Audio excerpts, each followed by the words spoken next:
He snatched the paper from her hands, tore it clean in half, and threw the pieces into the desert wind like they were trash. Commander Richard Kincaid's face was red, his jaw tight, his voice cutting across the firing range like a blade. Invalid. All of it, every shot. The other men on the range went still. Nobody moved, nobody breathed, and Chief Petty Officer Valerie Brooks just stood there, rifle at her side, watching the fragments of her perfect performance flutter down into the Nevada dust. What Kincaid didn't know, what he couldn't possibly imagine, was that 40 pairs of eyes were already watching him from the ridgeline, and every single one of them had just seen exactly what he did. If this story already has you angry, you're not alone. Subscribe to our channel, hit that notification bell, and follow this story all the way to the end, because what happens next will leave you speechless. And drop a comment below telling me what city you're watching from. I want to see just how far this story travels. The morning started the way most mornings do at a classified desert training facility with heat silence, and the kind of tension that never fully leaves a place where serious people do serious things. The sun had barely cleared the eastern ridgeline when the transport vehicles rolled through the gate. Dust followed behind them like a slow ghost. The Nevada desert stretched in every direction, flat and absolute, broken only by the geometry of the range itself, the target posts, the observation tower, the low bunkers where equipment was staged and records were kept. Chief Petty Officer Valerie Brooks stepped out of the second vehicle with her rifle case in one hand and her field evaluation binder in the other. She didn't rush. She didn't look around for approval. She had been doing this long enough to know that the first thing an environment like this tried to take from you was your composure, and she had learned years ago never to give it. She was 37 years old. She had served 11 years in Naval Special Warfare Support Operations before earning her certification as an advanced long-range precision shooter. She had qualified at ranges that most men in conventional units had never attempted.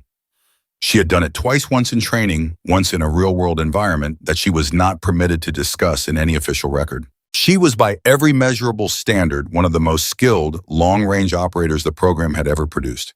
And none of that mattered to Commander Richard Kincaid. He was already standing at the head of the range when she arrived, arms crossed, jaw set, wearing the particular expression of a man who has already decided how the day is going to end.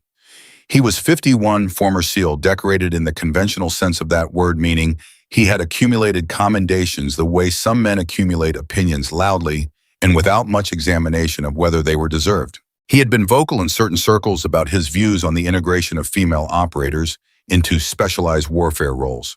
He had never said anything in writing. He was too careful for that. But the men around him knew. The men around him had heard it enough times over enough meals and enough late evenings that it had become in their minds simply part of who he was. What he didn't know, what almost no one on the official range detail knew, was that today was not what it appeared to be. Today was not a standard performance evaluation. It was something else entirely. Valerie set her case down at her assigned station, popped the latches, and began her pre-engagement checks without being told. She moved through the process the way a pianist moves through warm-up scales, efficient, automatic, each step carrying its own specific weight. Chamber inspection, bolt check, scope torque verification. She had done this so many times that her hands moved slightly ahead of her conscious thought, the muscle memory of years layered one on top of the other. Sergeant First Class Darius Webb, her designated spotter for the evaluation, crouched beside her at the mat and said quietly without looking up from his own equipment, "He's already been talking." Valerie didn't pause her check sequence. What did he say? Nothing specific, nothing that can be quoted, just the kind of talk that doesn't need to be specific to do damage.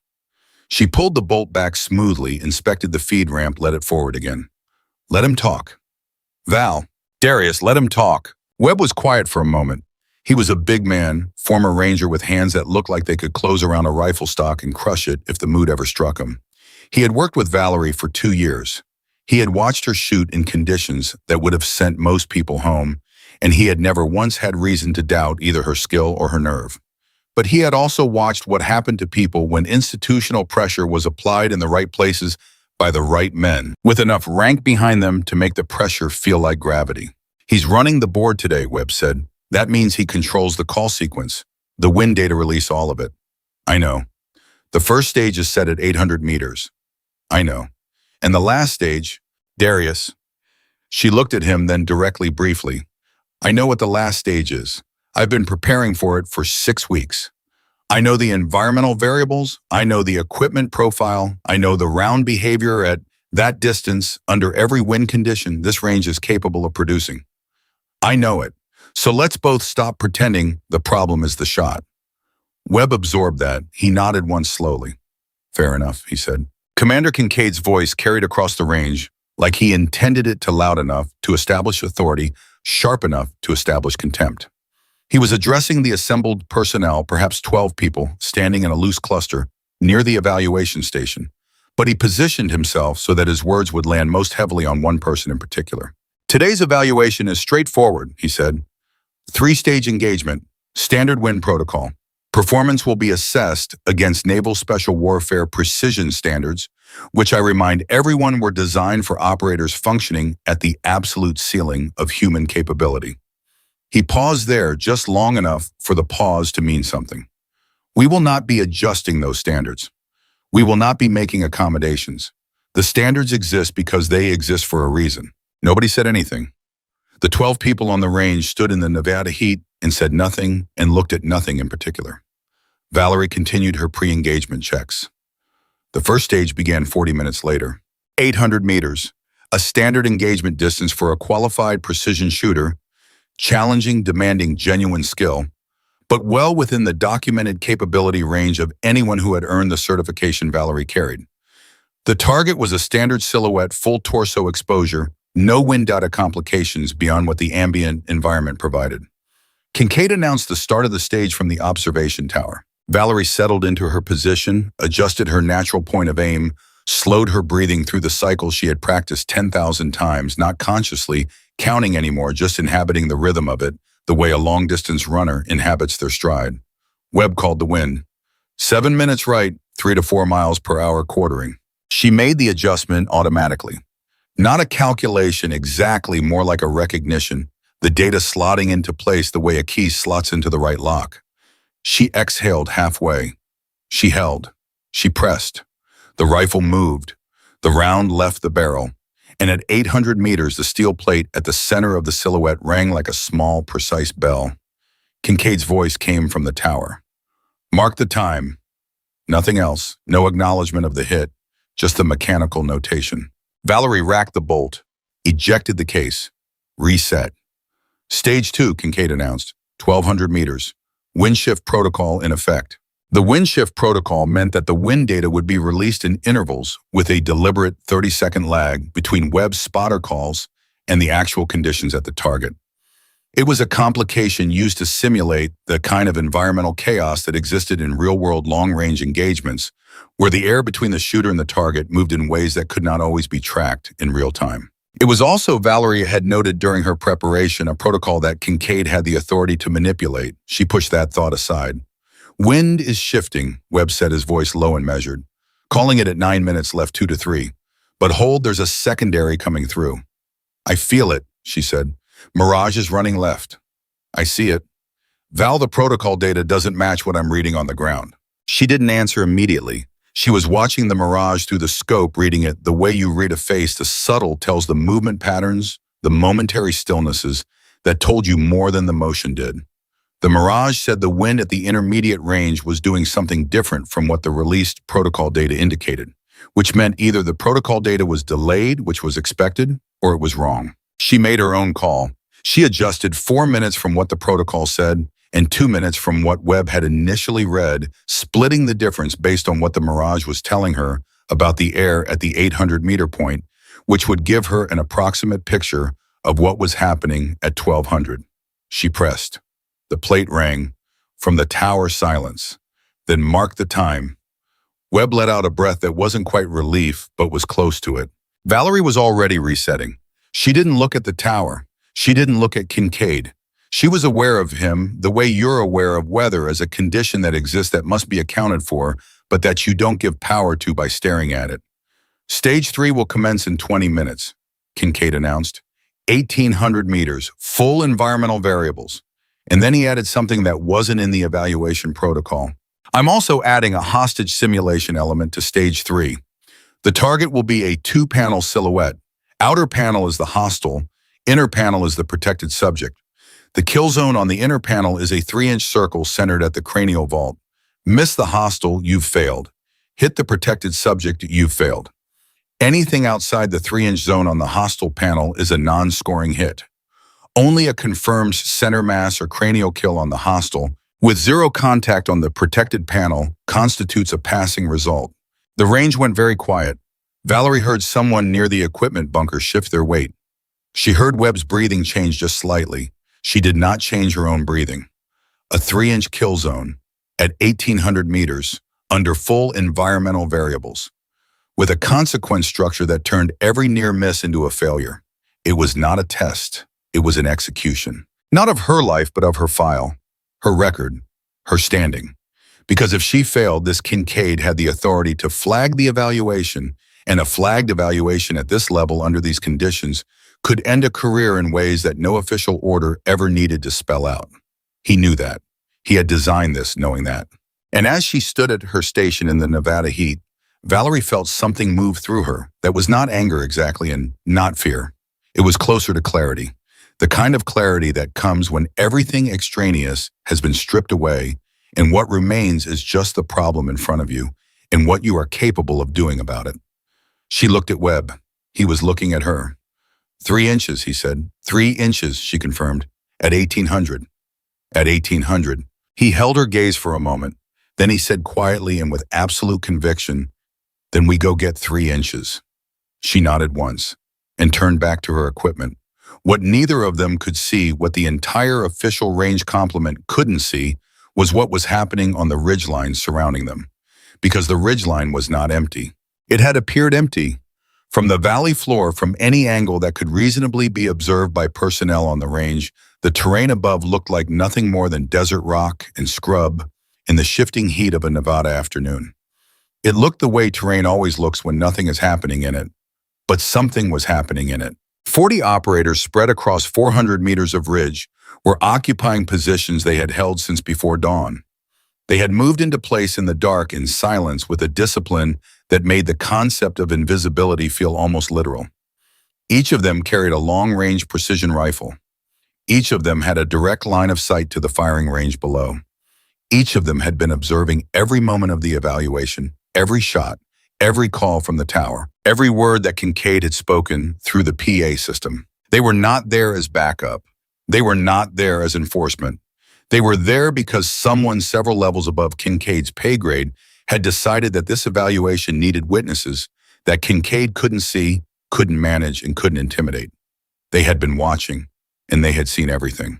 Down on the range, Kincaid descended from the observation tower and walked toward the firing line. This was unusual. Evaluating officers typically maintain their position in the tower throughout an evaluation. The fact that he was walking toward her now 20 minutes before the final stage was either a procedural deviation or something else. It was something else. He stopped 3 feet from her station, close enough to be conversational, close enough to be deliberate. "Chief Brooks," he said, how are you feeling?" She looked up from her equipment. "Clear, sir." "Good, good." He made a small sound that wasn't quite a laugh. "I want you to understand something before we begin the final stage. I want you to understand that this evaluation is about the program, not about any individual. The standards exist to protect the program, to protect everyone in it. You understand that?" "Yes, sir." "Because what I've seen today," he let the sentence hang. "I've seen competent shooting. I want to be honest with you, competent. But this next stage is where we find out if competent is enough. And historically, statistically, this particular configuration has a very low pass rate, even among the most experienced operators in the network." Valerie held his gaze. "I understand the parameters, sir. Do you?" The question had an edge to it now that hadn't been there before. "Because I'm not sure everyone fully appreciates what it means when a test like this goes on the record with a failing result. I'm not sure everyone appreciates what that does to a file, to a standing." Webb had gone completely still. Valerie didn't move. She didn't look away. And she said in a voice that was perfectly level and completely without heat, "Sir, with respect, are you asking me to withdraw from the stage?" Kincaid's expression shifted. He hadn't expected her to name it that directly. "I'm asking you to consider your options," he said carefully. "I've considered them," she said. I'll be proceeding with the stage. He stared at her for a moment. Something moved across his face that she couldn't entirely read. Frustration, maybe? Or something older and less comfortable than frustration. The look of a man who has laid out a very deliberate set of circumstances and found them insufficient. He turned and walked back toward the tower. Webb leaned close and said barely above a breath, "He just gave you a way out." "I know. He was expecting you to take it." "I know that too. What do you want me to do?" She settled back into her prone position, adjusted the stock against her shoulder and said, "Call the wind, Darius. That's all I need you to do." He was quiet for a moment. Then he moved into position beside her, glassed the downrange environment, and began to read the world between her and the target with the same careful attention he had been bringing to this for 2 years. Above them on the ridgeline, 40 operators watched. The 20-minute wait felt longer than it was. The desert does that. It has a way of making time move differently, of making a 20-minute silence feel geological, like something happening on the scale of erosion. Valerie used the time the way she always used preparatory time, not to think about the shot, but to stop thinking, to let the accumulated knowledge and training settle into the body where it belonged, below the level of conscious decision, in the place where skill lives when it's ready to be used. She was not nervous. She was aware of everything. Kincaid's voice came over the PA. "Stage 3, commence when ready." Webb began calling. "Wind at the line is 12 minutes right, 4 to 5. Secondary pocket at mid-range. I'm seeing a cross component, maybe 3 minutes additional right drift in the 7 to 900 corridor. Mirage is running slight left lean, which tells me the ground level air is doing something different from what I'm reading at elevation." She absorbed all of it, not processing exactly, more like receiving, the way a radio receives a signal. "Density altitude is affecting drop," Webb continued. "Call your hold a half mil higher than your calculated solution. I'm seeing the Mirage flutter suggest a thermic bump in the last 500 meters. She made the adjustment. She breathed. She watched the target through the scope. At 1,800 meters, the silhouette was small. Not impossibly small, not incomprehensibly small, but small in the specific way that demanded everything you had. The hostile panel, the protected panel inside it, and the 3-inch zone at the cranial position of the protected subject that she absolutely could not touch. She identified the hostile panel kill zone. She locked onto it. Webb said wind holding. She exhaled halfway. She pressed. The rifle fired. The round left the barrel at approximately 2,750 feet per second and began immediately to interact with every environmental variable between her and the target. The wind, the density, altitude, the thermal activity. Webb had noted the Coriolis effect at this range and this latitude, the transonic instability as the round approached the edge of its effective velocity range. She couldn't see the impact. 1,800 meters was beyond naked eye confirmation range, and the scope gave her the flight path, but not the terminal result. There was a long silence, and then from the observation tower, Commander Richard Kincaid said nothing. He said nothing for a long moment. And then he said in a voice that had changed in some way that everyone on the range registered without being able to immediately name, "Confirm the hit." The range safety officer moved to the radio.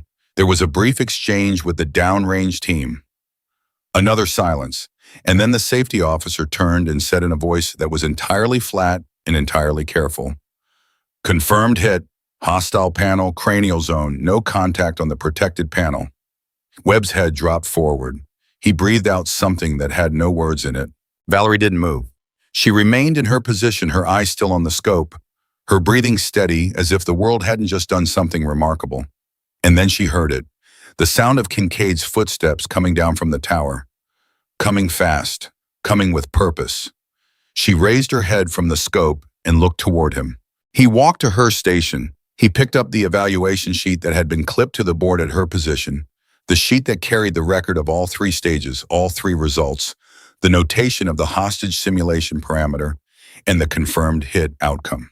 He looked at it, he looked at her, and then with both hands in one motion, he tore it in half. "Invalid," he said. "All of it, every shot. This evaluation is invalid." The range went absolutely silent. Nobody moved. Webb was looking at Kincaid with an expression that had gone beyond shock into something colder and more fundamental. Valerie looked at the two torn pieces of paper as they came apart in Kincaid's hands. She watched him throw them into the desert air. She watched them separate and drift and fall. She looked at his face, and what she saw there wasn't rage. It wasn't contempt. It wasn't even the particular variety of institutional arrogance she had been navigating her entire career. It was fear. He was afraid of what she had just done. He was afraid of what it meant. And because he was afraid and because he had the rank and the authority and the institutional machinery that gave his fear operational power, he had done the only thing he could do in that moment. He had tried to erase it. What he didn't know, what he couldn't see from where he was standing in his certainty and his fear was that 40 pairs of eyes on the ridgeline above them had watched every second of it, and 40 hands were already moving toward the actions of 40 rifles. The two pieces of paper were still falling when the first sound came. It was small, almost a nothing, the kind of sound you might dismiss as wind against rock or equipment shifting in the heat or your own imagination filling in silence with something that wasn't there. But it wasn't wind, it wasn't equipment. It was a bolt. A single rifle bolt racked back and driven forward with the particular mechanical precision that anyone who has ever spent time in the field recognizes instantly in the spine before the brain, the way you recognize the smell of smoke before you consciously register that something is burning. One bolt, then another, then three more in rapid sequence, each one distinct, each one arriving from a different point on the terrain, above the range, each one carrying with it the unmistakable message of a weapon being made ready.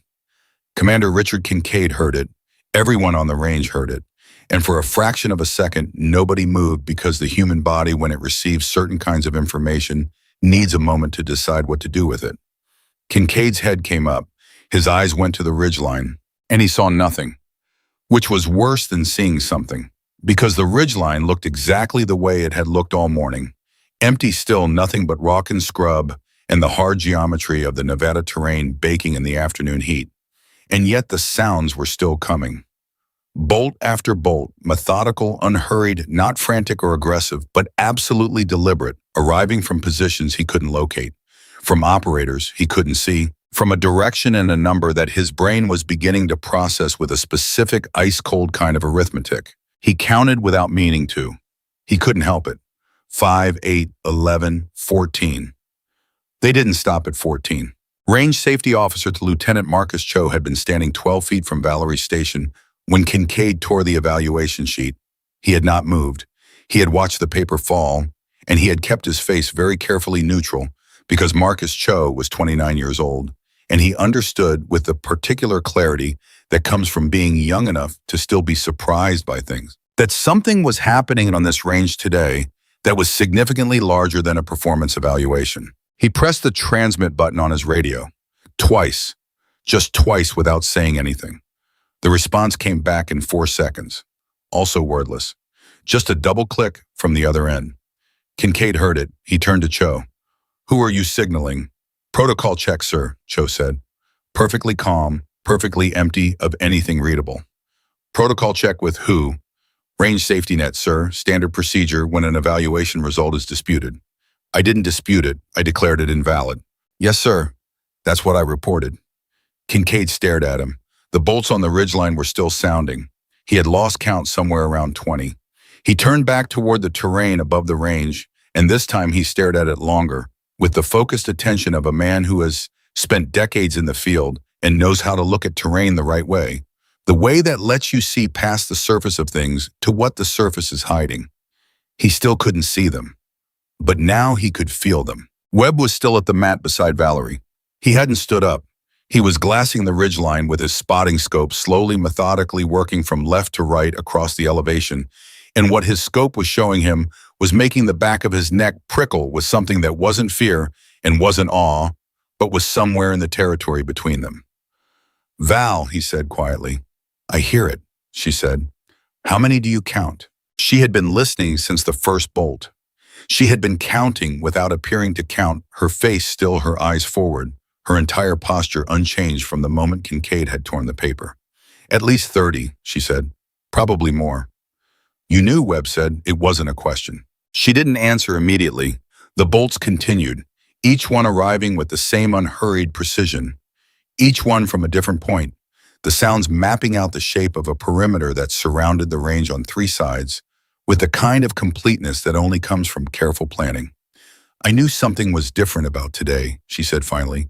I didn't know the specifics. Webb put the spotting scope down and looked at her. Different how? The way the logistics were handled, the transport assignments, the way certain people were very careful not to look at certain other things. She paused. And the fact that Cho has been running a secondary radio channel since we arrived this morning. Webb looked at Cho, who was still standing at his position, still watching Kincaid, still completely unreadable.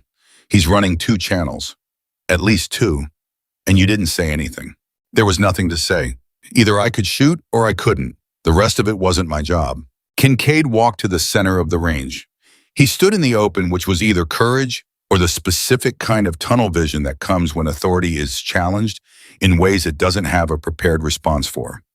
He put his hands at his sides and he looked at the ridgeline and he said loudly enough for everyone on the range to hear, "Whoever is occupying positions on that terrain, you are in violation of range security protocol. Identify yourselves and vacate immediately." That is a direct order. Silence. The bolts had stopped, which was somehow louder than the bolts, because the bolts had been information. They had been arrival, the process of something becoming ready.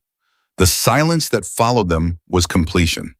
It was 40 weapons in a state of full readiness, held by 40 operators who were not moving, not speaking, and not leaving. Kincaid's face had changed.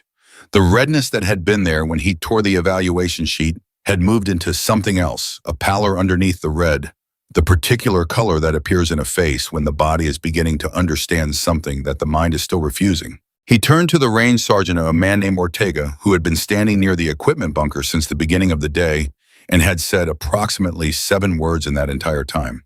"Sergeant Ortega, get me a line to base command." "Sir," Ortega said without moving, "I've been instructed not to connect outgoing calls during the evaluation window." Kincaid stared at him. "By whom?" Ortega's expression didn't change. "Standing orders, sir, signed at the installation level." "I outrank the installation, Skikane." "Not in this operational context, sir." The silence stretched. Kincaid looked at Ortega. He looked at Cho. He looked at Webb. He looked finally at Valerie, who was still at her station, who had not moved from her prone position, who was watching him with an expression of perfect, terrible stillness. "This is a setup," Kincaid said. So, not loudly, almost to himself. Nobody confirmed it. Nobody denied it. The radio on Cho's belt clicked 3 times. Cho reached for it, pressed transmit, said confirmed copy. And then he looked at Kincaid and said in the same calm, empty voice he had been using all morning, "Sir, I need to inform you that there are federal observers present on this range. They've asked me to let you know they've been observing the evaluation since 0600. Kincaid went very still. "Federal observers," he repeated. "Department of Defense, Inspector General, sir. 3 agents, they've been on site since before the evaluation began. That's," he stopped, started again. "That requires advance notification. Protocol requires. They have a waiver, sir, signed by the Deputy Secretary." The word Deputy Secretary hit the range the way a large object hits still water. The impact followed by a series of expanding consequences that kept arriving for several seconds after the initial moment. Valerie heard Webb exhale beside her. Very slowly, very controlled. She heard someone near the equipment bunker say something under their breath that was not a word she could make out, but carried unmistakably the emotional signature of a man realizing that the floor under him has been gone for longer than he knew. Kincaid turned and walked 3 steps toward the far end of the range. Then he stopped. Then he turned back. His hands, which had been at his sides, were now moving, not dramatically, not with any obvious emotional content, just moving in the small, uncontrolled way that hands move when the person they belong to is trying to manage something internal that is exceeding its container.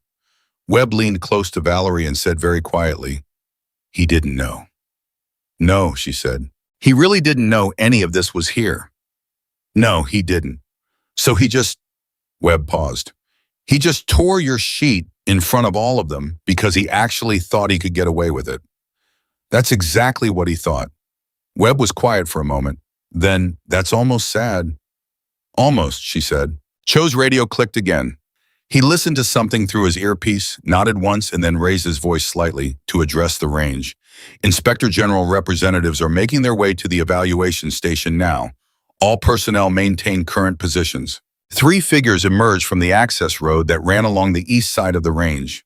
They wore civilian clothes, not the calculated casual of someone trying to blend in, but the specific practical neutrality of people who have been in the field long enough not to care about aesthetics. The lead figure was a woman in her late 40s with close-cropped, gray hair and the kind of posture that comes not from military training, but from 20 years of walking into rooms where people were trying to hide things. Her name was Special Agent Diane Harker, and she had been investigating Commander Richard Kincaid for 11 months. She walked to the evaluation station, looked at the two torn pieces of paper that had landed in the Nevada dust, and crouched down. She picked them up. She held both pieces together, aligning the tear, and read what was on them for a moment. Then she stood up. She looked at Kincaid. Commander, she said. Her voice was the kind of quiet that carries perfectly in open air. He looked at her. He was working to compose himself. She could see the effort, the deliberate squaring of the shoulders, the recalibration of expression that had served him well in many professional situations. She had seen it before. Men in his position were very good at recalibrating. You're going to want to identify yourself before Special Agent Diane Harker, D.O.D., Inspector General. I've been here since 0600. She held up the two pieces of evaluation sheet. I watched you tear this. He met her eyes. The evaluation was invalid. There were procedural irregularities. Which irregularities specifically? He paused, just 1 second. But in that second, something shifted in his eyes, the particular shift of a man who has been giving a rehearsed argument and has suddenly realized the audience already knows the ending. The Stage 3 parameters were inconsistent with Naval Special Warfare baseline standards, he said. The parameters you introduced yourself, Harker said, 30 minutes into the evaluation, without prior notification to the evaluee, which is itself a deviation from the protocol you cited when you began the evaluation this morning. Kincaid said nothing. The shot was confirmed, Harker continued, by your own range safety officer.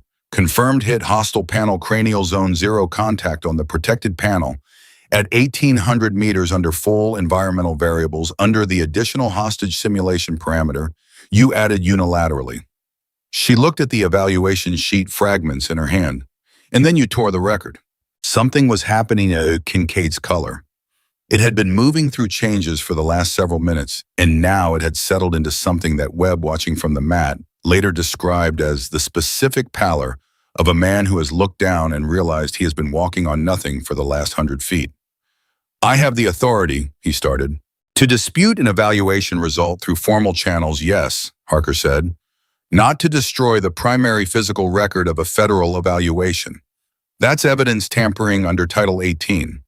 She held the two pieces of paper up slightly, and it happened in front of 3 federal agents and was captured on 11 simultaneous recording feeds. Kincaid's jaw moved. No words came out. 11, Webb said under his breath to no one. The scope feeds, Valerie said quietly. From the ridge. From the ridge! Webb looked up at the terrain above the range, still empty to the eye, still inhabited. 40 operators, 40 scopes, each recording, he said softly. Everything Kincaid did today was filmed from 40 different angles simultaneously. Everything, she confirmed. He sat back on his heels and breathed out. They didn't build this evaluation to test you, he said. No, she said, they didn't. They built it to test him. She didn't answer because she didn't need to. Harker had been speaking to Kincaid for another minute, her voice still quiet, still carrying that precise and unemotional quality that makes certain kinds of authority more frightening than volume ever could be. She was explaining to him, in clear terms, what the next several hours would involve. The administrative hold, the preliminary findings, the formal notification of the investigation that had, as of this evaluation, transitioned from a covert monitoring phase to an active evidentiary proceeding. Kincaid was listening, or he appeared to be listening. His face had gone through the pallor and come out the other side into something that was harder to characterize, not blank exactly, but reorganizing. The way a face looks when the person behind it is processing an enormity that doesn't fit inside any existing category. Then something happened that nobody on the range fully anticipated. He turned, away from Harker, away from the evaluation station, away from Cho and Ortega and Webb and the three IG agents. He turned toward the ridgeline, toward the terrain that was full of people he couldn't see, and he raised his voice and he said to the empty-looking hills, to the rock and the scrub and the shimmering Nevada air, "This is not over. Whatever you think you've done here today, it is not over. I have 30 years in this community. I know where the bodies are buried. You cannot do this to me." The hills said nothing. The range said nothing. The desert said nothing. And the silence that came back at him from 40 hidden positions was the loudest answer he had ever received. His voice had been loud when he started the sentence. By the end of it, it was something else. Not quiet exactly, but thinner, like something losing structural integrity from the inside. He stood there for a moment facing the ridgeline with the Nevada sun on his back and 30 years of career and confidence and accumulated authority behind him, and all of it suddenly insufficient and all of it suddenly exposed for what it was, not bedrock, but an arrangement, a construction, a thing that had required a specific set of conditions to appear solid, and those conditions had just changed. Webb saw it before anyone else did. He was watching Kincaid the way he watched targets downrange, with the patient, attentive focus of a man whose job requires him to notice small things before they become large events. And what he saw in the 45 seconds after Kincaid addressed the ridgeline was the sequential failure of the systems that had been keeping the man upright. The knees first, just a slight give, barely perceptible, the kind of thing you'd miss if you weren't looking for it. Then the shoulders. The deliberate squaring he'd been maintaining since Harker arrived began to come undone from the top, like a structure losing its apex. Then the color. What had been pallor shifted again into something grayish and sudden, the specific shade that emergency medicine recognizes as the precursor to vasovagal response, the body deciding at the autonomic level that it has had enough. "He's going down," Webb said. Valerie looked. Kincaid's hand went to his collar, an involuntary gesture, then to his forehead. Then his knees gave all the way, and he went down in stages rather than all at once, first to one knee, then to both, that forced in his body making the decisions that his mind had stopped being able to make. Cho was moving before Kincaid hit the ground. Ortega was a step behind him. One of the IG agents pulled a radio and called for medical. The range medic came from the equipment bunker at a run. And Valerie Brooks sat at her station and watched Commander Richard Kincaid collapse in the dirt of the Nevada range that he had designed today specifically to be the place where she failed. She watched the medics reach him. She watched them work. She watched the particular controlled efficiency of trained emergency responders managing a situation professional and calm and entirely without drama. She felt nothing triumphant. She wanted to be clear about that, at least to herself. There was nothing in her chest that felt like victory. What she felt was something quieter and more complicated. The particular exhaustion of a person who has been carrying something very heavy for a very long time and has just been told they can put it down. Not celebration, not vindication exactly, just the vast and unfamiliar relief of weight removed. Webb came and sat beside her. He didn't say anything for a moment. He looked at where the medics were working on Kincaid, and he looked at where Harker was speaking quietly into a radio, and he looked at the ridgeline that still held its secrets, still gave nothing away, still looked from a distance like nothing more than desert terrain, doing nothing in particular. "You okay?" he said. She thought about the question seriously, which was the only way she knew how to think about anything. "Yeah," she said, "I'm okay. That was, He stopped, started again. "What you did today, those 3 stages, all of it, it was a job," she said. "Val, it was the job. I did the job." He looked at her. She looked back. And then after a moment, very quietly, she said, "I just wanted to do the job." He nodded. That was enough. Above them on the ridgeline, something was changing. Not dramatically. Nothing that happened on that ridgeline today happened dramatically. But gradually, with the careful deliberateness that had characterized every movement up there since before dawn, figures began to appear. Not all at once. One at a time in ones and twos, emerging from positions in the terrain that the eye still struggled to process as occupied space. Resolving slowly, from the rock and the scrub and the heat distortion into human shapes. into operators in full camouflage rifles across their backs, or held loosely in front of them, standing at the edge of the terrain above the range and looking down. Not descending yet, not moving toward the range, just becoming visible. 40 of them, give or take. The exact count was hard to establish from the valley floor because they were still arranged the way they had been arranged all day, spread out nonlinear, each occupying a distinct position. But there were 40 of them, roughly, and they were visible now, and the range below them was very aware of them in a way it had only been able to partially comprehend before. Cho looked up at them. He reached for his radio. He exchanged another brief, wordless communication, double-click, and then he turned to Valerie.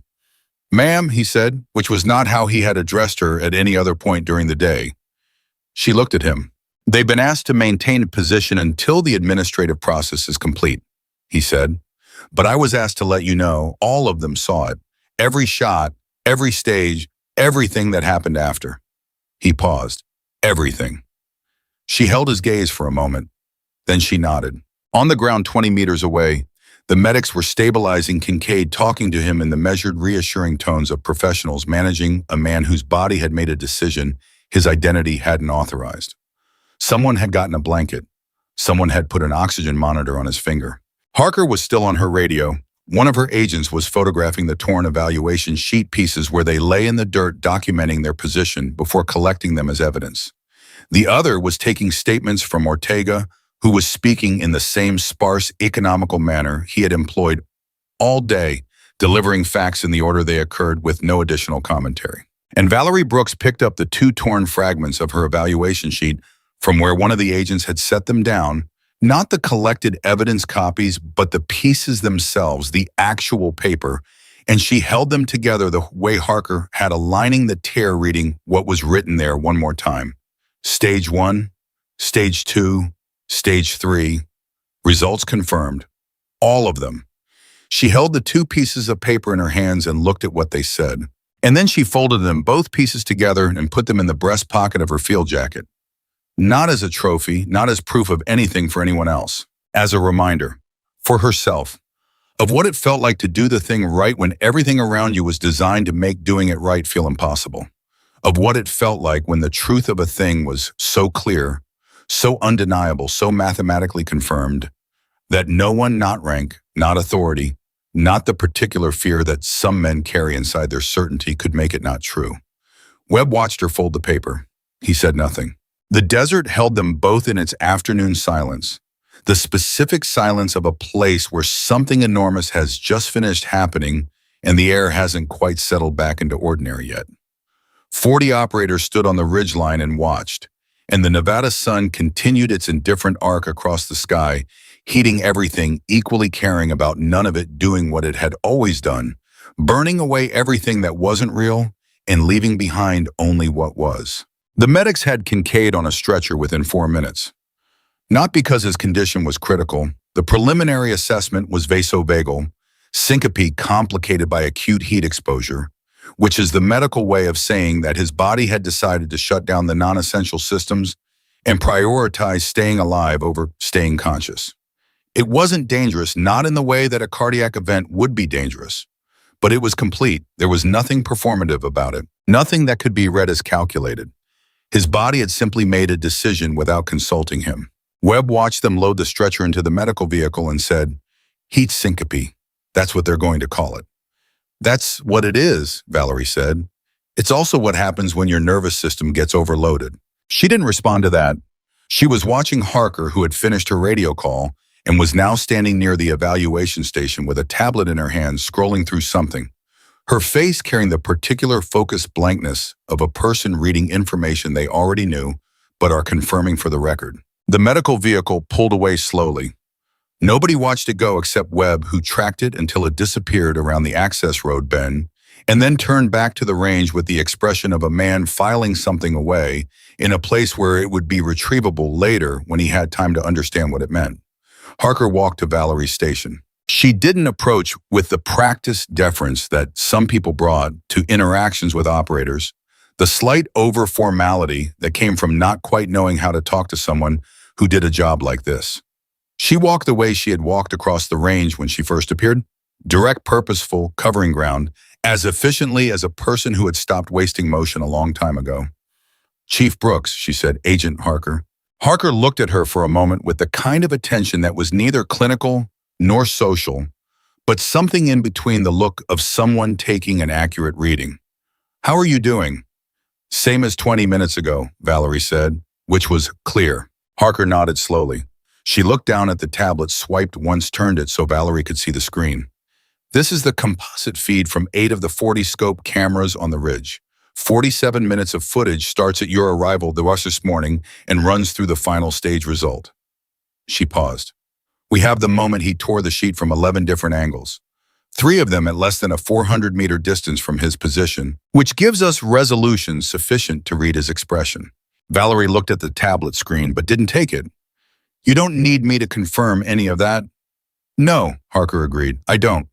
She lowered the tablet. What I need from you right now is a verbal account of the interaction Kincaid initiated with you approximately 20 minutes before Stage 3 commenced. The conversation at your station. Webb had gone still beside her. Valerie looked at Harker steadily. He came to my station. He asked how I was feeling. We spoke briefly about the evaluation parameters. He indicated that a failing result would have consequences for my file and my standing within the program. Did he suggest you withdraw? He suggested I consider my options. And you interpreted that as a suggestion to withdraw, yes. Harker made a note on the tablet. Did he say anything that could be interpreted as a direct order? No, he was careful about that. He's been careful about a lot of things, Harker said, not quite to herself. For a long time. She made another note. One more question, and I want you to understand that your answer doesn't change the substance of this proceeding. The evidentiary record we have is complete without your response. I'm asking because I want to understand something about this specific situation. She looked up from the tablet. Did you know at any point before today that this evaluation was a surveillance operation targeting Kincaid? The range was quiet. Webb was watching Valerie with the careful attention of a man who genuinely did not know what she was going to say. Valerie was quiet for 4 seconds. Then she said, I suspected the evaluation had a secondary purpose. I didn't know the specifics. But you chose to proceed anyway. I was asked to evaluate. I evaluated. Harker studied her. Something moved across her face that was brief and not quite readable, not admiration exactly, but adjacent to it. The specific response of someone who has spent a career watching people perform under pressure and can recognize when they see it the real thing. Okay, she said. She closed the cover on the tablet. We'll need a formal statement at some point in the next 48 hours. Someone from our office will be in contact. She started to turn away, then stopped. For what it's worth, and I know you didn't do any of this for what it's worth, the footage from the ridge is going to be reviewed at the SecDef level, not just the IG office, the office above the office. She met Valerie's eyes. People are going to see what happened here today. She walked away. Webb let out a long, slow breath. SecDef level, he said. The Secretary of Defense is going to watch video of you shooting at 1,800 meters. Apparently. He shook his head. Not in disbelief in the particular way a person shakes their head when reality has exceeded the available vocabulary for responding to it. How are you not shaking right now? She looked at her hands. They were still. They had been still all day. I don't know, she said honestly. I've never known how to explain that. It's not normal, Val. I know. I know what most people do, she said. I'm not most people. That's kind of been the whole point of today. He laughed. It was a short laugh surprised out of him, and it broke something in the air around them that had been tightly wound for hours. A couple of the other range personnel who had been standing at careful distances glanced over. Someone near the equipment bunker let out a breath that had clearly been held for longer than was comfortable. The sound of a single footstep on rock came from above the range. One footstep, then another. Then slowly the first of the ridge operators began to descend. He came down the slope carefully, not rushing, not making a production of it, moving with the deliberate efficiency of someone who has been in an uncomfortable position for a long time and is now allowing himself incrementally to stand down. He was tall, or appeared tall from the valley floor, with the particular leanness that comes from years of carrying heavy things over difficult terrain. His camouflage was thorough enough that Valerie still couldn't make out his face clearly until he was within 30 meters of the range perimeter. He was perhaps 45, gray at the temples, a scar along his left jawline that was old enough to have faded to the color of the rest of his skin. He carried his rifle in the manner of someone who had been carrying a rifle so long that it had become structural, not equipment exactly, but part of the load-bearing architecture of who he was. He stopped at the perimeter of the range, looked at Valerie. He said nothing. He took off his boonie hat, held it at his side, and dipped his head once, a slow, deliberate nod. Not a bow, nothing deferential about it. An acknowledgement, peer to peer, professional to professional. Then he put his hat back on and stepped back to allow the next operator to descend. Cho, watching from his position near the evaluation station, said quietly to no one in particular, "Here we go." They came down in the order they chose, which meant in the order that felt right to each of them individually, which is the only order that means anything in a community of people whose entire professional identity is built on autonomous judgment. Some came quickly, some took their time. They arranged themselves gradually in a loose grouping at the range perimeter, and each one, when they reached the point where they had a direct line of sight to Valerie's station, did some version of what the first man had done. Not all of them were the same. Some nodded, some gave a small hand signal that Valerie didn't fully recognize but understood. One older operator, he looked to be in his mid-50s with the build and bearing of someone who had been doing this since before Valerie was in uniform, stopped at the perimeter and just looked at her for a long moment.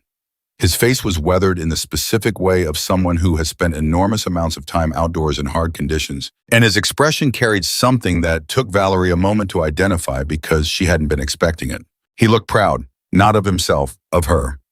She held his gaze and gave him the same nod she had been giving the others.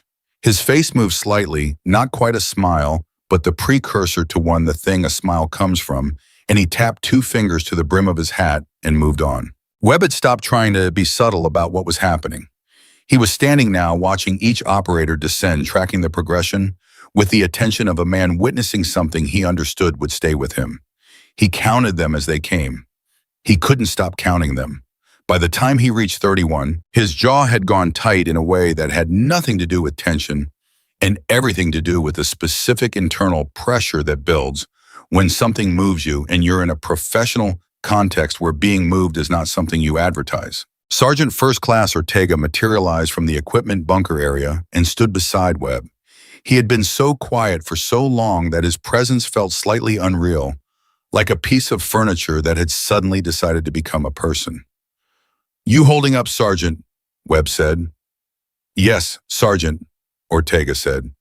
"You knew," Webb said. "Not accusatory, just a recognition." "I was briefed," Ortega said. "Since when? 72 hours prior." Webb absorbed that. "And you just stood there all day, watching him set up her evaluation." "I had a role to play," Ortega said. "Same as Cho, same as the Ridge team, same as—" He paused. "Same as her. We all had roles." "What was her role?"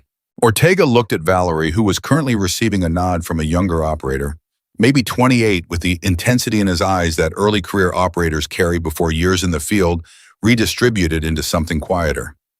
"Her role," Ortega said, "was to be exactly what she is." Webb looked at him. "They told her to be herself. They told her to evaluate, that's all. Everything else she did, the way she handled Kincaid at her station, the way she stayed in position after he tore the sheet, the way she's standing there right now, that's just her." He paused again. "That's the whole point. They needed to know that what they'd been seeing in the record was real. Not trained performance, not someone playing a role. They needed to see it under maximum pressure against maximum resistance with no guarantee of outcome." Webb was quiet for a moment, and Ortega looked at him with an expression that was as close to dry as his face got. 40 operators just came down a ridge line to acknowledge her. "What do you think?" The answer to that came precisely then from the direction of the access road. The sound of vehicles arriving, more than one, moving with purpose. 3 dark SUVs came through the gate and pulled up near the evaluation station, and the people who got out of them were not wearing civilian clothes and were not IG agents and were not medics. They were senior officers. 2 of them wore stars. Valerie saw them and went very still. Not the stillness of someone caught off guard, the stillness of someone who has just processed new information and is rapidly calculating its implications. Webb saw them and said under his breath, "Oh." Cho turned and saw them, and his expression for the first time all day shifted out of neutral. It didn't become dramatic, but it became alert in a new way, the way a face becomes alert when it registers that the stakes of a situation have just recalibrated upward from a level that was already very high. The lead figure from the SUVs was a rear admiral. His name was Gerald Stanton, and he was the deputy commander of Naval Special Warfare Command, which put him considerably above Kincaid in the chain of command and considerably above anyone else currently present on the range, including the IG agents. He was in his early 60s with the kind of face that had stopped being mobile a long time ago, not cold but settled. Everything that needed to show on it had long since found its permanent address. He walked across the range directly to Valerie's station. He didn't stop to speak with Harker. He didn't stop to look at the torn evaluation sheet evidence. He walked to Valerie, and he stopped 2 feet from her, and he said, "Chief Brooks." "Admiral Stanton," she said. Her voice was level. Her posture was composed. She had known his name before today. You don't operate in naval special warfare without learning the names. But she had never been in the same physical space as him, and the weight of his presence was considerable. He looked at her for a moment. Then he turned and looked at the ridge where the last of the 40 operators were finishing their descent. Then he turned back. "I owe you an explanation," he said. She met his eyes. "Sir, with respect, you don't—" "I do." He said it with a finality that closed the door on the protest without force. "You were placed in a situation today without your full knowledge or consent. That was a deliberate operational decision, and it was mine. I authorized this evaluation configuration, the ridge deployment, the IG presence, all of it. You deserve to know the full parameters." He paused. "The reason you weren't told is the same reason this worked. We needed your response to Kincaid to be exactly what it was. Not managed, not performed, real. And it was." Valerie absorbed this without visible reaction. "And if I had failed the shots, sir, then we would have documented the failure and Kincaid's conduct separately, and the outcome of this proceeding would have been substantially the same. His conduct today was actionable regardless of your performance." He held her gaze. "But you didn't fail." "No, sir." At 1,800 meters, under the hostage simulation parameter, he introduced without authorization, under direct intimidation. He said each element as though listing items in a precise inventory. "No, you did not fail." Webb, standing 6 feet away, was not attempting to appear unmoved. His jaw was tight and his eyes were doing something that he wasn't going to acknowledge out loud, and he had decided somewhere in the last 30 seconds that he was fine with that. Stanton turned to face the assembled operators, the 40 who had come down from the ridge, and were now standing in their informal grouping at the range perimeter rifles, slung camouflage, still damp with hours of careful stillness in the desert heat. He looked at them the way a man looks at something he's been building for a long time and has just seen function correctly for the first time. He didn't say anything to them. He didn't need to. He turned back to Valerie. "The administrative process that Harker's office is initiating will take some time," he said.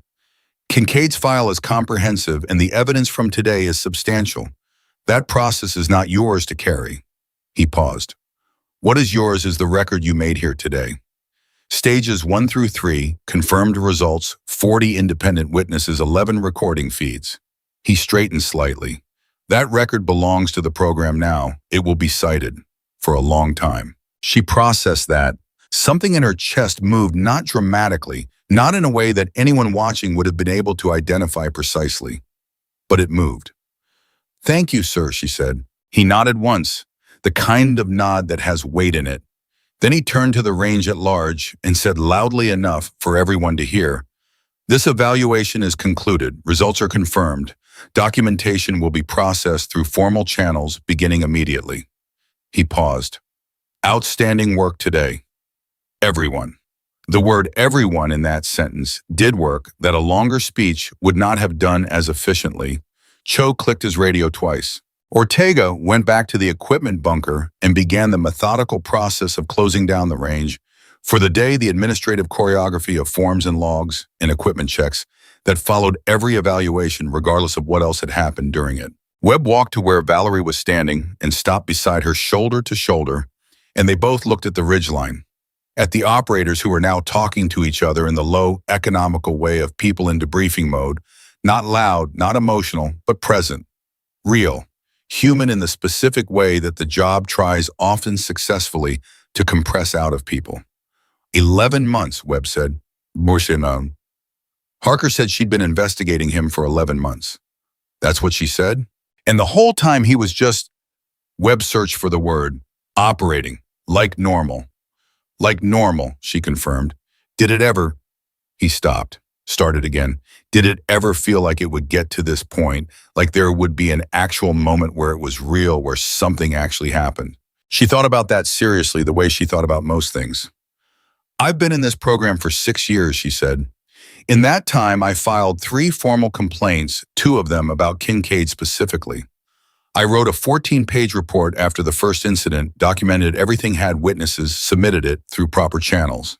She was quiet for a moment. You know what came back from those complaints?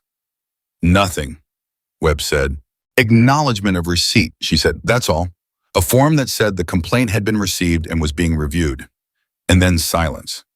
She turned to look at the place where Kincaid's stretcher had been, the scuffed Nevada dirt, the impression left by the stretcher frame, a latex glove the medics had left behind. I stopped believing in moments, she said. I stopped thinking there would be one. I just kept doing the job because it was the jobs and I could do it, and that was enough. She looked back at the ridgeline, and then today happened. Webb was quiet beside her. Then he said, is it enough now that it happened? She considered that for a long time, long enough that 2 operators from the Ridge group drifted past them, nodded, kept moving, long enough that Cho closed down his secondary radio channel and began filling out the official range closure form. Ask me in a week, she said finally. It was the most honest thing she said all day. The older operator, the one who had looked at her with something like pride, the one in his mid-50s with the weathered face, came to her station as the range was closing down. He didn't approach with any kind of formality. He just walked over and stood beside her the way you stand beside someone you've worked with for a long time, which was strange because she had never seen him before in her life. He held out his hand. She shook it. His grip was what she expected, substantial, practiced the grip of a man who had been shaking hands in this community for decades and had long since stopped performing anything about it. He said, I've been shooting for 22 years, long range, extreme range, every configuration the program has ever run. He looked at her directly. I've never seen that shot made. She held his gaze. Somebody made it today. The corner of his mouth moved. Yeah, he said, somebody did. He released her hand, stepped back. Be well, Chief. Be well, she said. He walked away, rejoining the loose cluster of his team, and they moved together toward the transport vehicles that had appeared on the access road while Stanton was speaking, and Valerie watched them go with the feeling of watching something she was part of, something she belonged to, in a way that no document or certification or confirmed hit record had ever quite made her feel before. Webb was still beside her. He had his spotting scope in his hand idly, the way you hold something familiar when you're thinking about something else. So, he said, same time next week. She looked at him. He was almost smiling. I'm serious, he said. We're still on the training calendar for next Thursday. Standard evaluation prep. She turned back to the range. The Nevada dust was settling into the particular stillness of late afternoon when the heat begins its long withdrawal and the air goes quiet in a different way than it was quiet during the day. The target frames at 800 meters were still standing at 1200. The stand at 1800 was too far to see clearly, but she knew it was there. Yeah, she said, same time next week. And she picked up her rifle case, clicked the latches shut, lifted it by the handle, and walked off the range without looking back. The drive back to the installation took 40 minutes on a road that didn't have a name on any public map. Valerie sat in the second vehicle again, the same seat she had occupied that morning, her rifle case between her feet, her field binder on her knee. The difference was that this morning the binder had been empty of results. Now it held nothing physically different. She hadn't written anything new in it, but its weight felt changed. The way the weight of a thing changes when what it represents changes. Webb was in the front passenger seat. He hadn't spoken since they left the range. That was unusual for him. Webb was not a man who was comfortable with silence the way Valerie was comfortable with it. He used conversation the way other people use motion as a way of processing, of moving things through the system. His silence now meant he was processing something that conversation couldn't reach yet. She let him have it. The installation's main gate came into view. The guard checked their credentials with the same mechanical efficiency that gate guards brought to every vehicle, regardless of what the vehicle had just come from. Which was its own kind of reassurance the world outside the range had continued doing what it always did, indifferent to the specific enormity that had just concluded 17 miles away in the Nevada desert. They were waved through. The vehicle pulled into the operations parking area, and before it had fully stopped, Valerie's phone buzzed. She looked at it. The number was internal, an installation extension she didn't recognize. She answered. Chief Brooks. The voice was male-clipped professional. This is Commander's aide to Rear Admiral Stanton. The Admiral requests your presence at the installation conference facility at 1900 hours. Dress uniform. She looked at her watch. It was 16:42. Confirmed, she said. The call ended. Webb had turned around in his seat and was watching her. 1900, he said. He had heard enough. Dress uniform, she said. He turned back to face forward and said quietly but with genuine feeling, what in the world? She got out of the vehicle, collected her rifle case and binder, and stood for a moment in the parking area with the specific stillness of someone organizing the next several hours internally before committing to them externally. Dress uniform, conference facility, Stanton himself. The implications of those three elements together were not ambiguous. Something was happening tonight that had been planned before today. Something that today had made possible to accelerate. She walked toward the barracks. Behind her, Webb got out of the vehicle and called after her, Val, hey. She stopped and looked back. He was standing by the vehicle door with his spotting scope case over one shoulder, and his face had shed the controlled blankness that fieldwork required and gone back to something more like his actual face-open, direct carrying the specific expressiveness of a man who didn't believe in disguising what he felt when the situation didn't require it. You gonna be okay tonight? Yes, she said. You sure? Because that's a lot of... Darius, I'm sure. He held up both hands, not surrender acknowledgement. Okay, he paused. If you need anything, I know where to find you. You never actually come find me.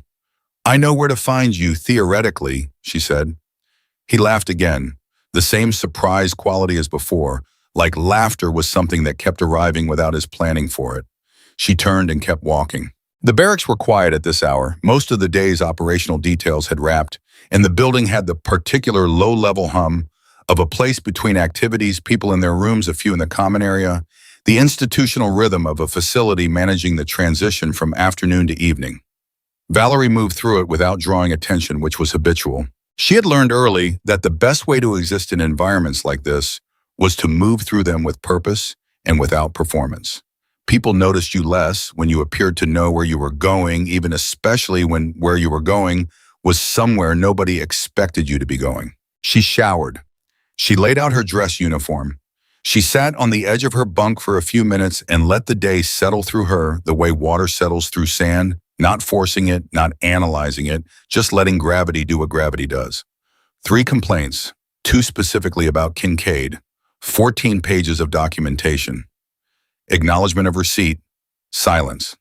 And today, she had meant what she said to Webb. She didn't know yet whether it was enough. The doing of justice when it finally happened didn't arrive with the emotional weight that the anticipation of it accumulated. She had been carrying the anticipation for years. The reality when it landed was quieter, more factual, less like vindication and more like the correction of a long error, significant, necessary, but not transcendent. She was still the same person.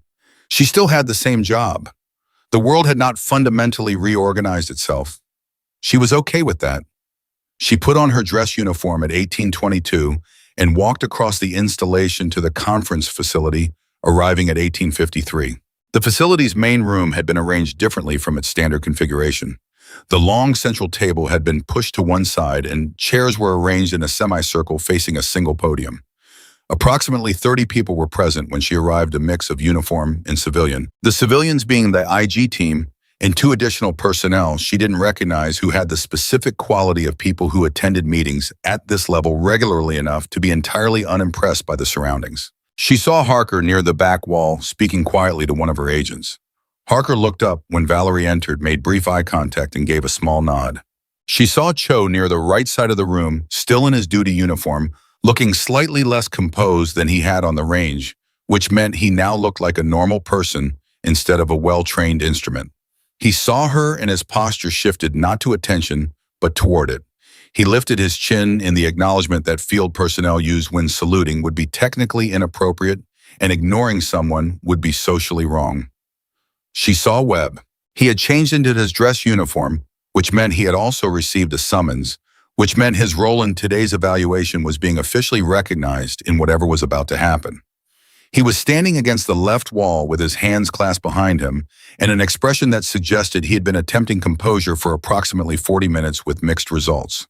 When he saw her, his expression did something complicated and then resolved into something simpler, which was just relief that she was there. She walked to him.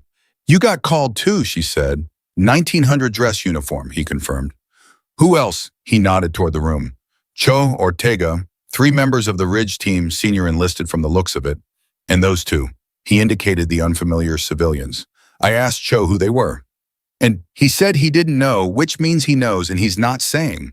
Valerie looked at the 2 civilians more carefully. They were seated, already tablets open, with the settled patience of people who had been in many rooms waiting for many things to begin. One of them glanced at her as she was looking at them, held her gaze for a moment with an attention that was measuring without being invasive, and then looked back at his tablet. She filed that away. Stanton entered at 1912 seconds, late enough to be notable for a man of his rank, precisely late enough to be intentional.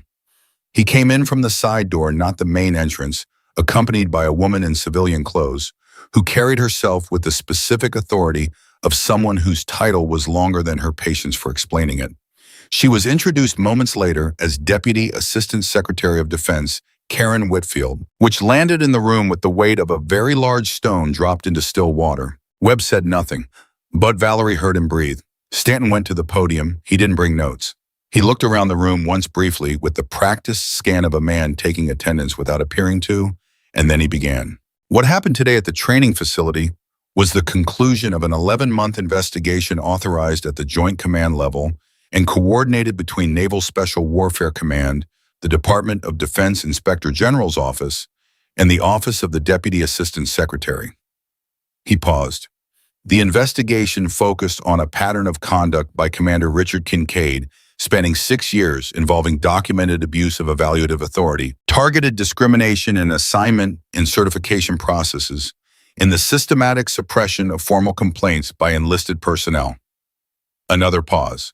14 formal complaints were filed against Kincaid during that period. 12 were dismissed at the unit level before reaching the review board. 2 were escalated and subsequently closed without action following procedural interventions that we now believe were orchestrated. The room was absolutely still. 14 complaints. Valerie had filed 3 of them. She hadn't known about the other 11.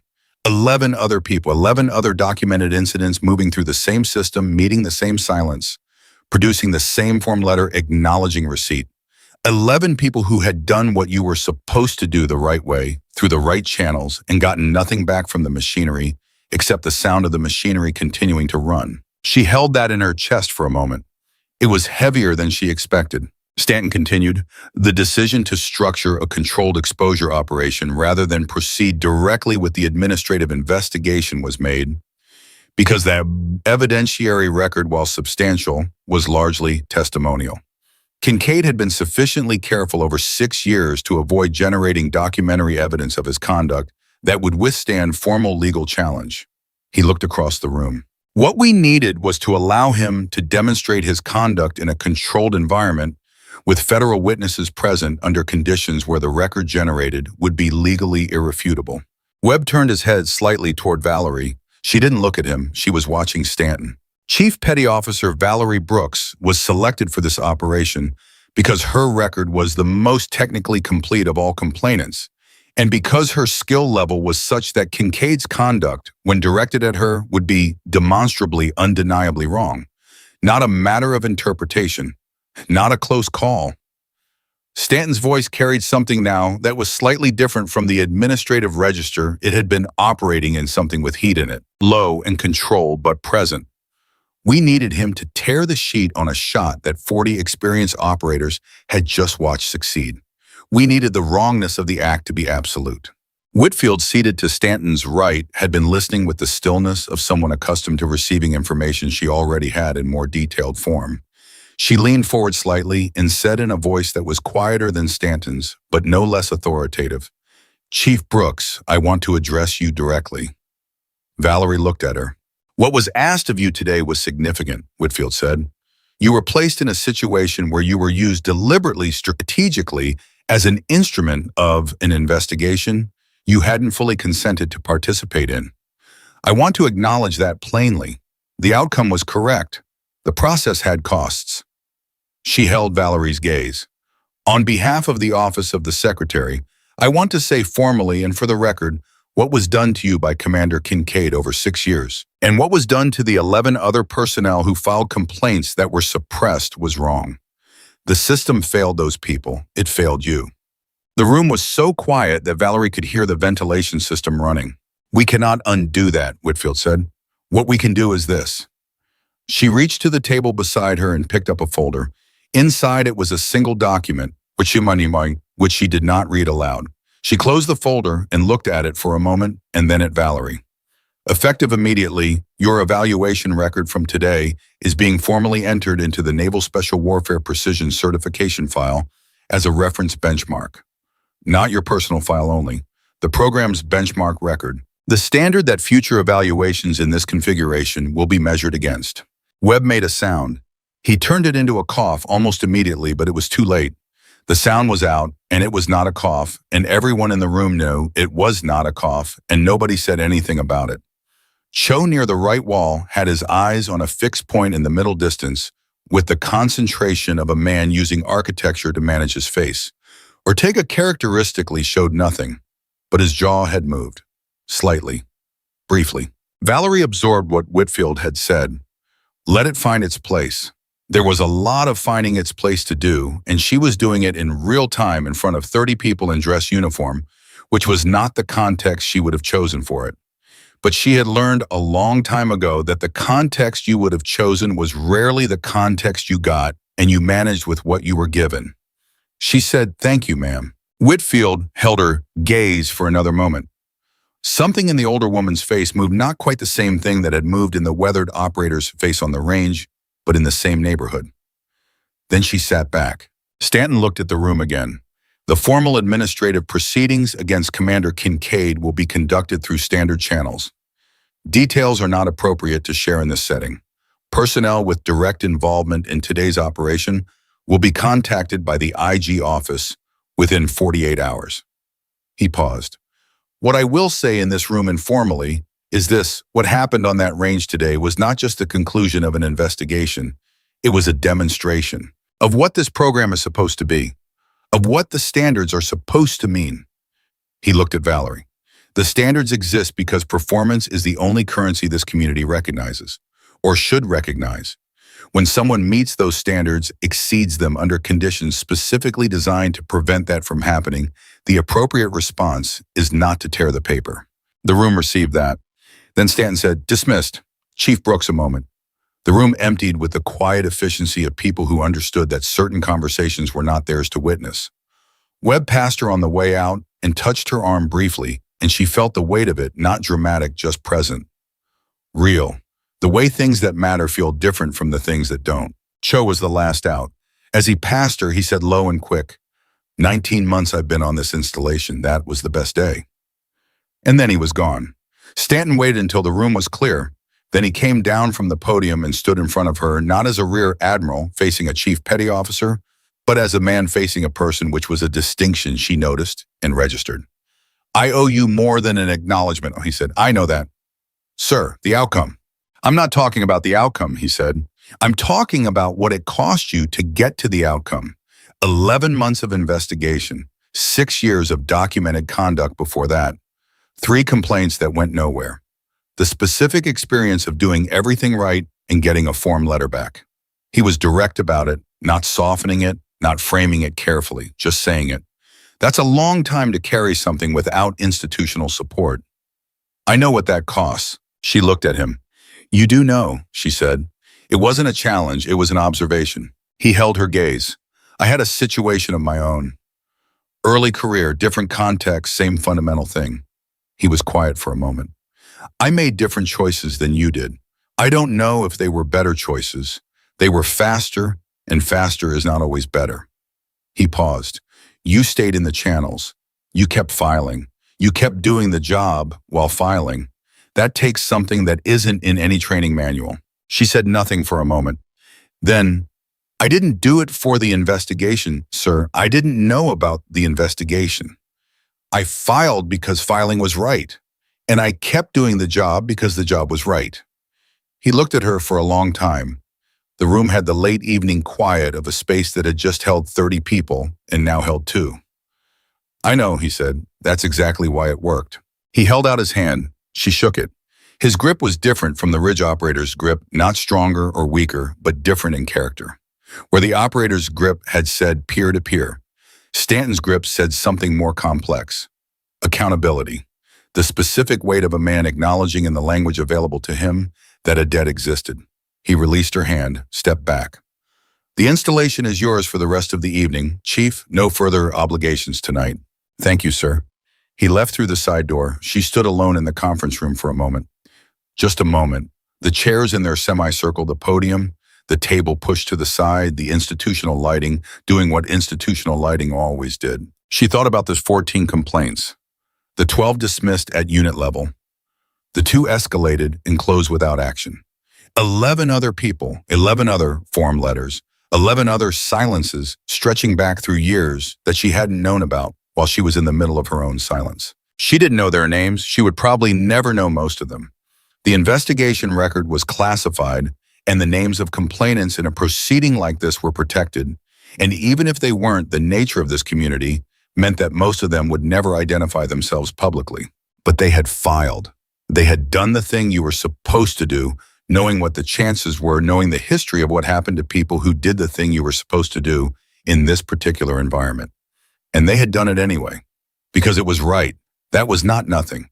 That was, in fact, everything. She walked to the door, stopped with her hand on the frame, and turned back to look at the empty room one more time. She wasn't sure what she was looking for. Maybe nothing. Maybe she just needed one more second before the evening moved into whatever the evening was going to be. Then her phone buzzed. She looked at it. Webb.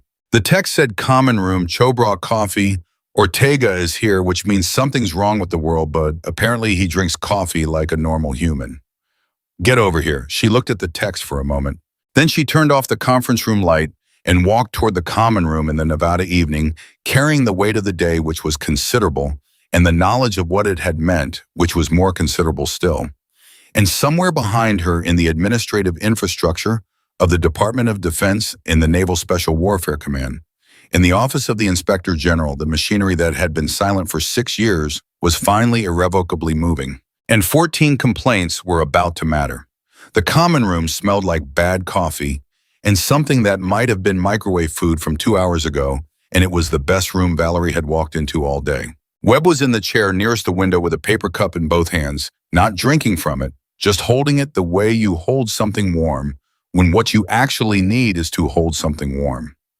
Cho was at the small table in the corner, his dress uniform jacket off and folded over the back of his chair, his sleeves rolled to the elbows, looking for the first time all day like a 29-year-old instead of a precise instrument of federal procedure. Ortega was standing against the far wall with his own cup, which was somehow the most surprising thing Valerie had seen since the 40 operators appeared on the ridgeline, because Ortega standing still without a function had the quality of a tool existing outside its context. She came in and sat down without ceremony.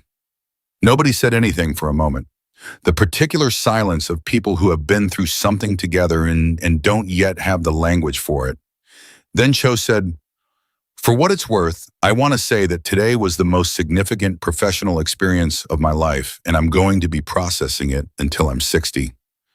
You're going to be processing it until you're dead," Webb said. "That's what I said." Ortega looked at his coffee cup. "The shot at 1800, he said." He didn't finish the sentence. He just said it as a complete statement, the way you say a thing that doesn't need elaboration. Valerie looked at him. "You saw it." I was on a secondary scope in the equipment bunker, he said. I had a direct feed from one of the ridge cameras, angled on the target, not on you. He paused. When the round hit and the downrange team confirmed, I closed my eyes for approximately 4 seconds. He said it with the same flat delivery he brought to everything, which somehow made it more moving than if he'd said it any other way. I'm not sure why I'm telling you that. I'm glad you did, she said. Webb set his cup down. Stanton said the shot is going in as a benchmark, a program benchmark. He looked at her. Do you understand what that means? It means other people will train against it. It means other people will train against it for the next 20 years, he said. It means instructors will stand in front of new operators at this range and say, this is the standard, this is what was done, this is what's possible, and your name will be on it. He shook his head. Kincaid tried to erase your result. Instead, your result is going to be the definition of the ceiling. The room absorbed that. Cho said quietly, there's something I should tell all of you. I wasn't sure if I should, but given what Whitfield said in the conference room about transparency, he stopped, looked at his cup, looked back up. The 14 complaints, the ones Stanton mentioned. Everyone looked at him. I was the one who compiled them, he said, in the IG's investigation. They had their own record, but the initial compilation that triggered the formal inquiry came from inside the installation. Someone was aggregating the complaint files over an 18-month period, cross-referencing them, building a pattern document. He paused. That was me. The room was very still. Webb said, you're the one who started this. I'm the one who organized the record that already existed, Cho said carefully. The 14 people who filed those complaints, they started it. Every one of them. Every time someone filed and got a form letter back and filed again anyway, that started it. I just put the documents in the same place at the same time and drew lines between them. Marcus. Webb was looking at him with the specific attention of someone recalculating the weight of a person they thought they already understood. You were 27 years old when you started that. 26, Cho said, when I started. 28 when I sent it to the IG. The silence that followed had a different quality from the earlier silences. It was the silence of people sitting with the specific understanding that the thing they had experienced today had not started today, that it had a longer spine than any of them had fully traced. And that spine ran through a 26-year-old lieutenant making a decision in a document management system on an installation in Nevada that most people in the country had never heard of and would never know existed. Valerie looked at Cho. He was looking at his coffee again, and his posture had the specific quality of a person who has said a thing they weren't sure they were going to say and is now in the moment after which is its own particular kind of exposed. Why, she said. He looked up. Why did you start? What made you? She stopped. You were 26. You were a junior officer on your first installation assignment. You had everything to lose by doing what you did. Cho was quiet for a moment. Then he said, my mother was a Navy corpsman for 18 years. She filed 2 complaints during her career. She got the form letters. He held Valerie's gaze. She got out 4 years early, said the paperwork wasn't worth it anymore. He paused. She was the best field medic her unit ever had. Her CO said so at her retirement ceremony. Said it in front of everybody. Something moved through his voice, brief, controlled, real. She smiled and thanked him, and I watched her from the 3rd row and thought if she had been a man, he would have said that 18 times before the retirement ceremony instead of once at it. Nobody spoke. So when I got here, Cho said, and I started seeing the complaints in the administrative system because that's my job. I have access. That's just how the role works. I thought about her. And I thought, what if somebody put all of it in one place? What if somebody just did that one thing? He stopped there, like that was the whole explanation, which it was. Webb said after a long moment, Marcus Cho. Yeah, Cho said, you are going to be okay in this life. Cho looked at him. His face did something young and real and briefly unguarded. Thanks, Sarge. Ortega from the wall said, your mother should know. Cho looked at him. What you did, Ortega said. She should know. Cho nodded once, very slowly, like a decision being made in real time.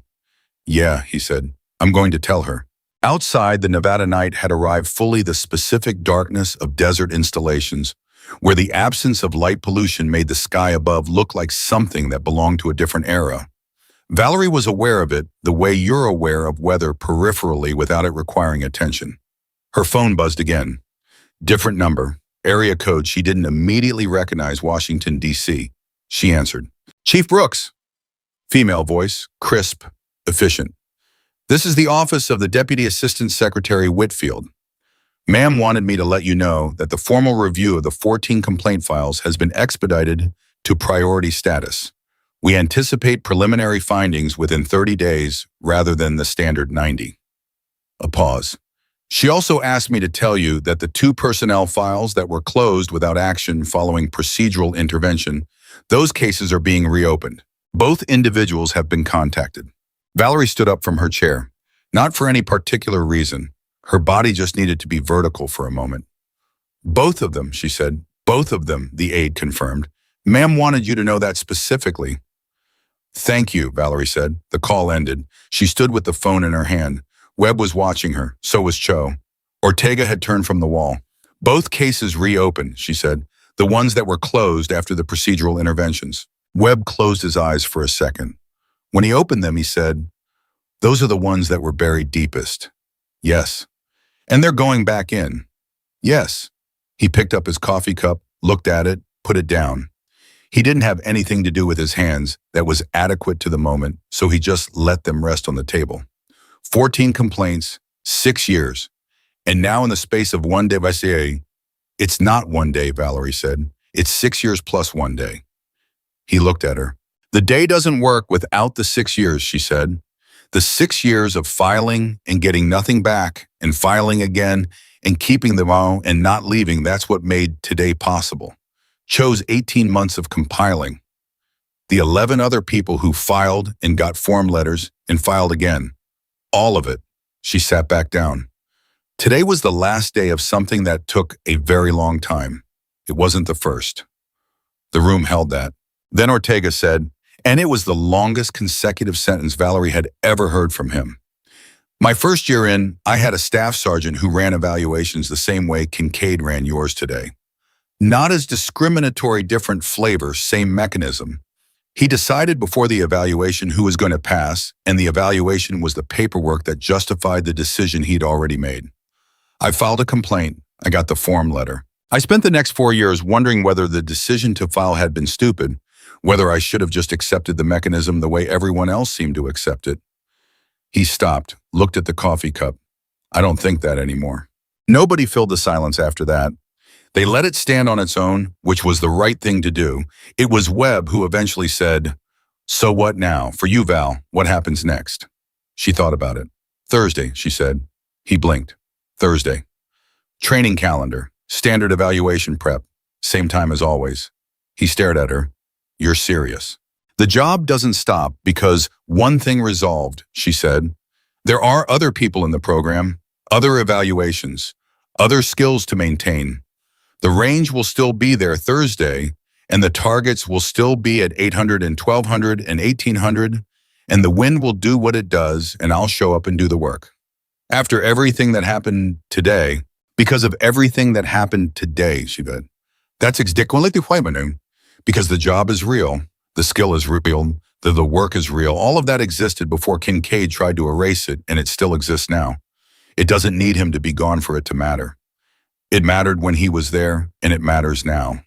Webb looked at her for a long time. Then he said simply, yeah, okay. Okay, she confirmed. It was 9:47 when Valerie left the common room. The hallways were quiet, a few people moving through them, the low-level evening activity of a facility winding down. She got to her room, sat on the edge of her bunk, and reached into the breast pocket of her dress jacket.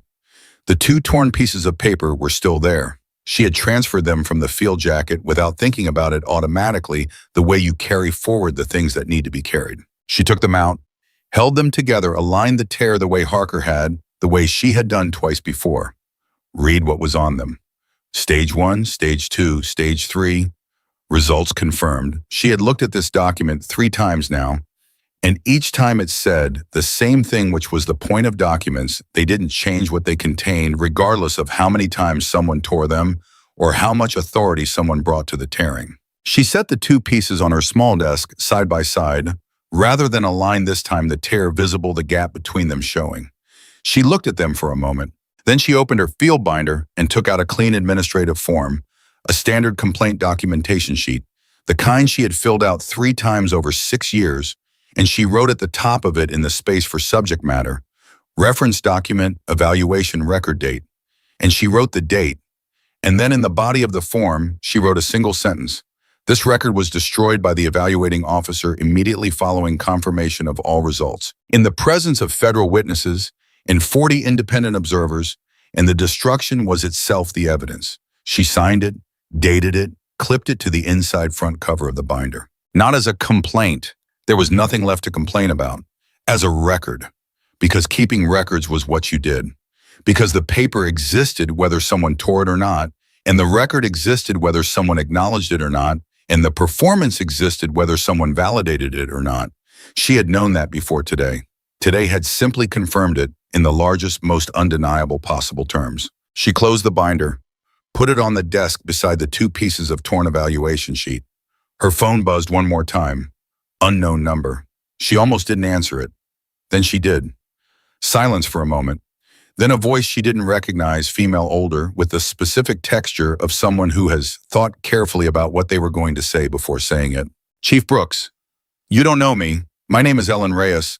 I was a Navy corpsman, W-2, attached to Special Operations Support Gulf Region. I filed a complaint against Commander Kincaid in 2019.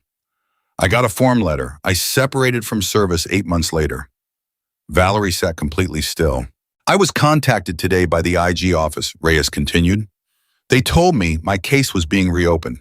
They told me, her voice caught briefly, then steadied.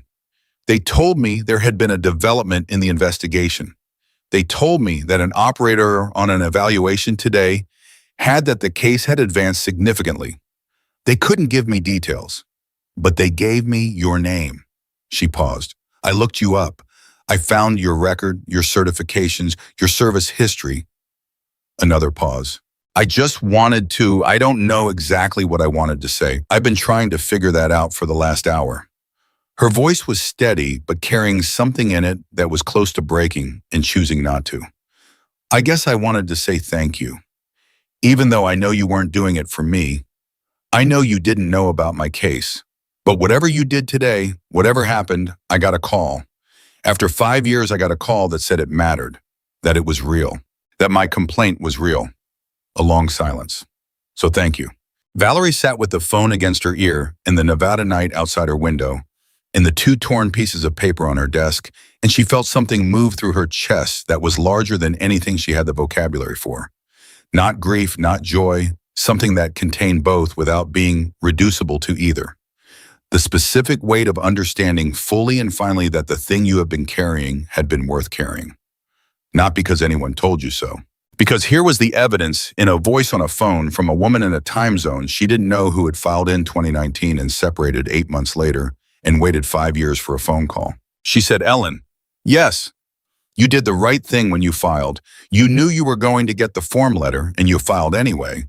And that document existed in a system for 5 years. And someone found it, and today it became part of something that changed what happens next. She paused. You were part of this, before any of the rest of it. You were part of it. Silence on the other end. A long one. The kind that means something is being received and processed somewhere deep enough that words can't reach it immediately.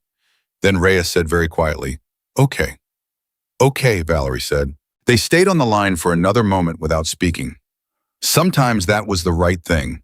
Sometimes the most important things between people happened in the space where language ran out, and what remained was just the fact of being on the same line, in the same moment, having carried the same thing from different directions. Then Reyes said, Be well, Chief. Be well, Valerie said. The call ended. She sat in the quiet of her room for a long time after that, not thinking exactly. Not processing the way Cho had said he'd be processing until he was 60. Just sitting, being in the room, being in the evening, being in the specific moment after a very long day that had been the last day of a very long 6 years. Thursday would come. The range would be there. The targets would be at 800 and 1200 and 1800 meters. And the wind would do what wind does, shift and surge and carry its own invisible logic that you couldn't control. Only ride. And she would show up, and she would read it, and she would do the work. The same work. The work that had been worth doing before anyone was watching and had turned out to be worth doing with 40 rifles on a ridgeline and the Inspector General and the Office of the Deputy Assistant Secretary and a woman named Ellen Reyes calling from a time zone she didn't know. The work was the same work. It had always been the same work. She reached out and placed her hand flat on the 2 pieces of torn evaluation sheet, feeling the paper under her palm, the specific texture of a government form, standard weight printed on both sides, torn cleanly down the middle, by a man who had believed that destroying the record destroyed the reality. He had been wrong about that. He had been wrong about a great many things, but that was the one that mattered most. And it was the one that would follow him through every administrative proceeding and every formal finding and every official document that bore his name from this point forward. You cannot erase what is real by destroying what records it. The record and the reality are not the same thing. The reality persists. It lives in the body of the person who made the shot, in the memories of the 40 who witnessed it, in the case files of 14 people who filed complaints and got form letters and filed again in the voice of a woman on a phone who waited 5 years for a call that said it mattered. Valerie Brooks folded the 2 pieces of paper one final time and placed them in the front cover of her field binder behind the form she had filled out, where they would stay until the administrative process concluded and she decided what to do with them next, which was a decision she was under no pressure to make tonight. She turned off the desk lamp. She lay back on her bunk in the Nevada dark. And the next morning she would wake up and she would eat breakfast and she would go back to the job that had always been worth doing because that was who she was, and no one, regardless of rank or authority or the particular fear that hides inside the certainty of people who have never been tested. The way she had been tested, no one had ever been able to take that from her. Not before today. Not today. Not ever.